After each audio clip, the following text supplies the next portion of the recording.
Hello and welcome to Thursday, July the 9th Thought for the Day. If you haven't had time to read the readings, please would you just take a moment to do that now. Psalm 90. What is time, and what are days in God's eyes? He who is beyond time and knows the beginning from the end. On this day, July the 9th in 1988, I left my family and home and went to live in Jerusalem to teach. It was a huge shift for me and a response to God's call which he had given me 10 years earlier.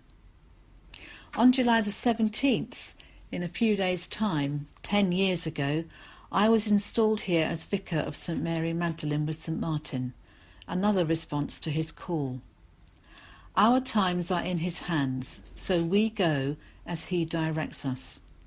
Psalm 92 tells us, if we are rooted in worship, as trees were rooted in the courts of praise in God's temple, then we will always put forth new leaves, new growth. We will always grow in God, however withered and frail our bodies become. Samson's life seems tragic, yet he stood against the mocking and the beguiling. And when eventually he gave in and was brutally treated, he didn't give up on God and called to the Lord still. Though it looks like personal revenge, here in his own death he proved again the strength of his God to those who were rejecting him. Jesus himself was handed over to those who mocked him, reviled him and abused him. He did not seek personal revenge, but instead died for them, died for us. Knowing what faced him when he encountered the blind man, he stood still, completely still, and asked for that man crying out for him to be brought to him. Jesus says to him, "What would you like me to do for you?" Jesus is Lord of life.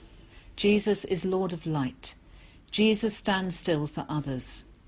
When you come to him, what will you ask him to do for you? That his strength may be made perfect in your weakness, call upon him. When he calls you, when he sends you, will you go only in his strength, or will you rely on yours? When need is around you, will you stand still and be with that person as they call upon God to help them? Gracious Father, by the obedience of Jesus who brought salvation to our world, draw us into harmony with your will, that we may find all things restored in him. Amen.